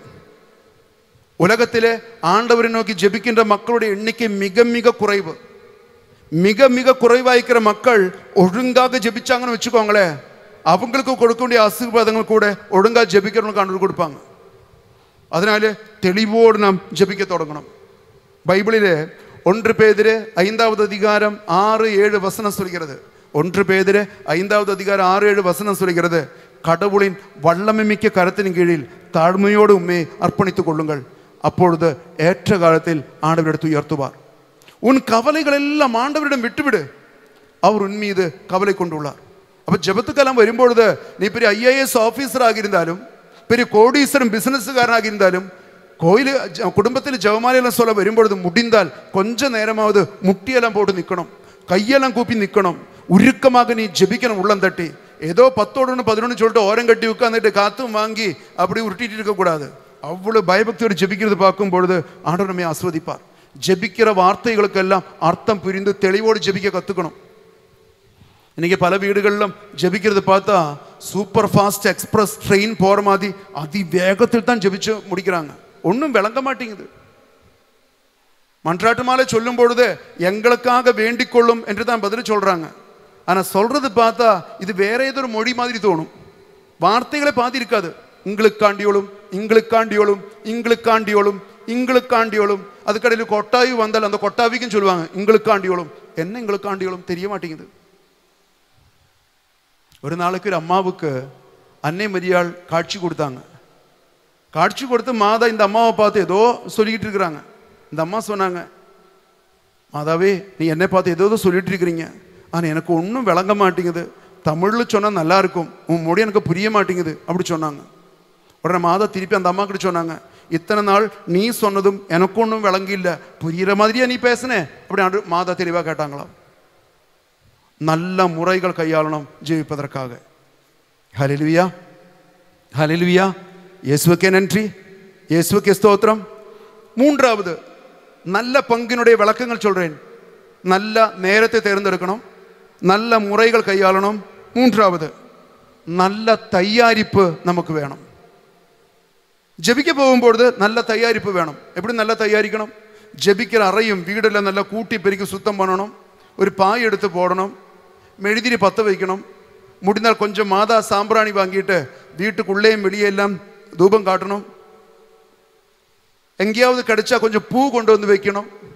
எனக்கெல்லாம் ஞாபகம் இருக்கு, ஊரில் இருக்கும் பொழுது மாலை பொழுது குடும்ப ஜெபமாலை சொல்வதற்குள்ளே எங்கள் வீட்டுக்கு நேரம் முன்னாடி கன்னியாஸ்திரிகளோட ஒரு கான்வென்ட், அங்கே நிறைய தோட்டம் வச்சுருப்பாங்க, நிறைய செடியும் பூ இருக்கும். அந்த சின்ன பசங்க நாங்கள் அப்போ வந்து பூசுதவி மடத்தில் கான்வென்ட்டில் உள்ள கோயிலில் தான் பூசுதவி செஞ்சுட்டு இருந்தேன். அப்போ என்ன பண்ணுவோம், அப்படியே போய் செவரேறி குதிச்சு பூ உடைச்சிட்டு வந்து மாதா முன்னாடி திருவிதியாண்டவர் முன்னாடி வைப்போம். பூ எடுத்து வைக்கணும், தூபம் காட்டணும், திரி பற்ற வைக்கணும். அந்த திருவிதியாண்டவர் ஃபோட்டோ மாதா ஃபோட்டோவில் நல்லா தொடச்சி சுத்தம் பண்ணி வைக்கணும். பல வீடுகளையும் போய் பார்த்தீங்கன்னாக்கா திருவிதியாண்டவருடைய ஃபோட்டோலாம் பார்த்தால் தூக்கு போட்டு செத்தவன் கையில் தொங்குற மாதிரி ஆடிட்டு இருக்கும். ஒற்றை பிடிச்சி அழுக்கில் அப்படி கிடக்கும். பார்த்தே வருஷக்கணக்காச்சு அந்த பக்கம். ஆனால் கீழே பார்த்தா தெரியும், ஃப்ளாட்டு டிவி தொடச்சு ஃப்ளவர் வாஸ் வச்சு மேலே கிளாக்கெல்லாம் வச்சு நீட்டாக வச்சுருப்பாங்க. காரணம் ஃபுல் டைம் பார்த்துட்டு இருக்கிறது இந்த டிவியாக தானே. ஆண்டவரே அங்கே தொங்கி கிடப்பாங்க. பெரிய பெரிய கம்பெனிகளிலெல்லாம் பில்டிங்குகளிலெல்லாம் ஃபயர் எக்ஸ்டிங்விஷர் வச்சுருப்பாங்கல்ல, தீ அணைக்கிற அந்த நெருப்பு அணைக்கிற வச்சுருப்பாங்கல்ல, அதே மாதிரி இருக்கும் மூலையில். இந்த தீ அணைக்கிற அந்த கருவி எல்லா நாளும் தேவையில்லை. என்னைக்காவது தீ வந்தால் நெருப்பு வந்தால்தான் இந்த நெருப்பு அணைக்கிற கருவி தேவைப்படுது. அது வரைக்கும் அந்த மூலையில் இருக்கிற மாதிரி சில வீடுகளில் பிரச்சனை வந்தால் மட்டும்தான் ஆண்டவரை பார்ப்பாங்க. அது வரைக்கும் அந்த பாவம் அங்கே கயிறில் அந்த கம்பியில் தொங்கி கிடப்பாங்க, ஒரு கவனம் இல்லாமல். பல வீடுகளிலும், எல்லா வீடுகளிலும் அல்ல, பல வீடுகளிலும் தொடச்சு நீட் பண்ணி சுத்தம் பண்ணி வைக்கணும். எல்லாத்துக்கும் ஒரு தயாரிப்பு வேணும். ஒரு நாளைக்கு ஒரு அக்கா கேட்டாங்க, ஃபாதர் இந்த 53 மணி ஜெபமாலை நிச்சயமாக சொல்லணுமா? ஒருவேளை வாழ்க்கை ரொம்ப பிஸியாக இருக்கணும்னு வச்சுக்கோங்களேன், நிறைய ஒர்க்கு மேலே இருக்குதுன்னு வச்சுக்கோங்களேன், அப்படி ஒரு 30 அருள் நிறந்த மாதிரியா சொல்லிட்டு ஒரு பிதாசுதம் வச்ச போதாதா அப்படி கேட்டாங்க. நான் சொன்னேன், தாராளம் போதாக்கா அப்படி சொன்னேன். ஃபாதர் தப்பாக நினைக்காதீங்க ஃபாதர், ஒருவேளை ரொம்ப பிஸியான ஆளுன்னு வச்சுக்கோங்களேன், 30 சொல்ல முடியல, ஒரு 10 அருள் நிறந்த மாதிரியா சொல்லி ஒரு பிதாசுதம் வச்சுட்டு தூங்கலாம் தானே ஃபாதர்? தாராளக்கா 10 சொன்னா போதும் அப்படி சொன்னேன். ஃபாதர் நிறைய ப்ரோக்ராமும் பிஸியாக இருக்குன்னு வச்சுக்கோங்களேன், 10 சொல்றதுக்கு நேரம் கிடைக்கல. போய் படுத்து போறவே போத்தும்போது தான் ஞாபகம் வந்தது, ஐயோ நான் ஜெபிக்கலன்னு ஞாபகம் வந்தது.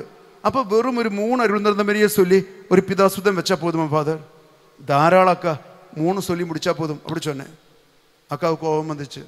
ஃபாதர் எல்லாத்துக்கும் தாராளம் தாராளம் சொல்கிறீங்களே, அப்போ 53 சொல்ல வேண்டாமா அப்படி கேட்டாங்க. அப்போ நான் அக்கா கிட்ட சொன்னேன், அக்கா 53 சொன்னால் அதுக்கான ரேஷன், 30 சொன்னால் அதுக்கான ரேஷன், 3 சொன்னால் அதுக்கான ரேஷன். நீ 3 முக்கி சொல்லிட்டு 53 சொன்னவளுக்கு கிடைக்கிற ஆசீர்வாதம் நீ எதிர்பார்த்தால் அது தப்பு, அது கிடைக்காது. உனக்கு ஆசீர்வாதம் வேணுமா, அதுக்கு தகுந்தாற் போல நீ ஜெபித்தால் உனக்கு ஆசீர்வாதம் ஆண்டவர் கொண்டு வந்து தருவார். ஹல்லேலூயா, ஹல்லேலூயா. இயேசுவுக்கே நன்றி. இந்த காலகட்டத்தில் பலரோடும் பேசும் பொழுது எனக்கு ஒரு சின்ன ரகசியம் வெளிப்பட்டுருச்சு. என்ன ரகசியம் என்று கேட்டால், நல்ல புத்திசாலி மக்கள் இன்னைக்கு நிறைய குடும்பங்களை வளர்ந்துட்டாங்க. அவங்க என்ன நினைக்கிறாங்க தெரியுமா? குடும்ப ஜெபமாலை சொல்லணும் அவ்வளோதானே. மாத ஜெபமாலை 53 சொல்றதுக்கு ரொம்ப நேரம் ஆகுது, போர் அடிக்குது. அதில் என்ன பண்ணிட்டாங்க, மாத ஜெபமாலை மாற்றிட்டு இறையிறக்கத்தின் ஜெபமாலை சொல்ல தொடங்கினாங்க. இறையிறக்கத்தின் ஜெபமாலை ஒரு தடவை சொல்றதுக்கு மிஞ்சி போனால் 6 மினிட்டு தானே ஆகும். நறுக்குன்னு வேலை முடியும். பயங்கர புத்திசாலித்தனம். அன்பார்ந்தவங்களே, இறையிறக்கத்தின் ஜெபமாலை வைத்துக்கொண்டு மாதா ஜெபமாலையை நீங்கள் பதிலாக ரீப்ளேஸ் பண்ணக்கூடாது. மாதா ஜெபமாலை தான் சொல்லணும். மாதா ஜெபமாலை சொல்லித்தான் நான் ஜெபிக்கணும் என்பது கடவுளுடைய திருச்சமுடைய போதனை. ஹல்லேலூயா, ஹல்லேலூயா. பலருக்கும் தெரிய மாட்டேங்குது எப்படி ஜெபிக்கிறதுன்னு. ஒரு தூயாவி பாடலோடு நம்ம ஆரம்பிக்கணும். தூயாவியின் பாடலோடு சிம்பிளாக சொல்லித்தரேன். நிறைய ஜெபிக்கிற சில குடும்பங்கள் உண்டு, அவர்களை பற்றி அல்ல. ஜெபமே சொல்ல தெரியாமல் தொடங்குறவங்களுக்காக ஒரு எளிதான முறை, முதல்ல முடிந்தால் ஒரு தூயாவி பாடல் பாடணும். இனி பாட முடியலையா, தூயாவி ஜெபம் அந்த குடும்ப ஜெபமாலை புத்தகத்தில் தொடக்கத்தில் எழுதி வச்சிருக்கு. தூயாவி எழுந்தருளி வாரும் என்று சொல்லிட்டு அந்த ஜெபத்தை சொல்லணும். 10 தேவ ரகசியங்கள், 5 தேவ ரகசியங்கள், 10 மணி ரகசியங்கள் அருள்நிறந்தமரியை சொல்லி 53 மணி ரகசியம் சொல்லி முடிக்கணும். மாதா மன்றாட்டு மாலை முடிக்கணும். அதுக்கப்புறம் 1-2 ஜெபங்கள் இருக்கும் அந்த ஜெப புத்தகத்தில். மிகவும் இரக்கமுள்ள தாயே ஜெபத்தோடு அது முடியும். அதுக்கப்புறம் ஒரு சின்ன பாசேஜ் பைபிளில் கொஞ்சம் படிக்கணும். ஒரு 2-3 மாதா பாடல்கள் பாடணும். இதெல்லாம் முடியும் பொழுது உங்கள் வீட்டில் பிள்ளைகள் இருந்தால் அப்பா அம்மா எழுந்திரிச்சு பிள்ளைகள் தலையில் வச்சு ஆசீர்வதிக்கணும். நம்ம எப்போ பார்த்தாலும் சாபம் விட்டுட்டு இருக்கிறோம். உருப்பிடுவியா, தண்டச்சோறு, நீ எதுக்கு லாய்க்கு கேட்டு அழிச்சிட்டு இருக்கிறோம். அப்பா அம்மா தலைக்கு வச்சு பிளஸ் பண்ணணும் பிள்ளைங்களை. அறிவு கொடுங்க, ஞானம் கொடுங்க, பக்குவம் கொடுங்க, தூய்மை கொடுங்க, பாதுகாப்பு கொடுங்க, ஒழுக்கம் கொடுங்க சொல்லி ஜெபிக்கணும். அது பையனுக்கு 48 வயசானாலும் அப்பா அம்மா இருந்தால் பையனுக்கு பிளஸ்ஸிங் கொடுக்கணும், பொண்ணுக்கு பிளஸ்ஸிங் கொடுக்கணும். அதுக்கப்புறம் கணவன் மனைவி ஒருவருக்கு பிளஸ்ஸிங் கொடுக்கணும். இப்படி நீங்கள் குடும்பமாக பிளஸ் பண்ணி பாருங்க, குடும்பத்தில் எந்த விதமான பிரச்சனை இருக்காது. இப்படிப்பட்ட தயாரிப்போடு ஆயத்தத்தோடு நம்முடைய குடும்பங்களில் ஜெபம் உயர வேண்டும் என்று கடவுள் விரும்புகின்றார். ஹல்லேலூயா, ஹல்லேலூயா. சேர்ந்து சொல்லுவோமா? ஹல்லேலூயா. இயேசுவுக்கே நன்றி. ஒரு தடவை ஒரு கோயிலில் மரியாயின் சேனையிலுள்ள அக்காங்களுக்காக ஒரு வழிபாடு நடத்த, ஒரு தியானம் நடத்த போனேன். ஒரு நாள் தியானம். 78 சகோதரிகள் அந்த குழுவில் இருந்தாங்க. பெரிய பங்கு, 78 பேருள்ள மரியாயின் சேனை, எல்லாம் லேடிஸு தான். நான் செய்தி ஆரம்பிக்கிறதுக்கு முன்னாடி ஒரு கேள்வி கேட்டேன். கேள்வி இதுதான்: ஒரு குடும்ப தலைவிக்கு இருக்க வேண்டிய மிக சிறந்த பண்பு என்ன? கேள்வி கேட்டு நான் சொன்னேன், ஏதோ 4 தைரியமுள்ள 4 அக்காங்கள் மட்டும் பதில் சொல்லிட்டு மீதி எல்லாரும் தப்பிக்கலான்னு நினைக்கக்கூடாது. 78 பேரும் பதில் சொல்லணும். அதுக்கப்புறம் தான் கிளாஸே ஆரம்பிப்பேன். அதனால அவ சொல்லிடுவா இவ சொல்லிடுவான்னு சொல்லிட்டு நீங்கள் தைரியமாக அசால்ட்டாக இருக்கக்கூடாது. எல்லாரும் பிளான் திங்க் பண்ணிக்கோங்க, யோசித்துக்கோங்க, நான் கேட்க போகிறேன்னு சொல்லிட்டு ஒரு சைடில் இருந்து கேட்க தொடங்கினேன். ஒவ்வொருத்தராக சொன்னாங்க தாழ்ச்சி வேணும், வேறொருத்தி சொன்னாங்க பொறுமை வேணும், வேறொரு அம்மா சொன்னாங்க கடுமையான உழைப்பாளி ஆகணும், வேற ஆள் சொன்னாங்க விவேகம் வேணும், வேற ஆள் சொன்னாங்க அன்பின் உருவமாகணும். 78 பேரும் சொன்னாங்க. கடவுள் புண்ணியத்தில் ஒரு அம்மா கூட சொல்லவில்லை ஜெபிக்கிற தாயாக இருக்கணும் என்பது ஒரு அம்மா கூட சொல்லவில்லை.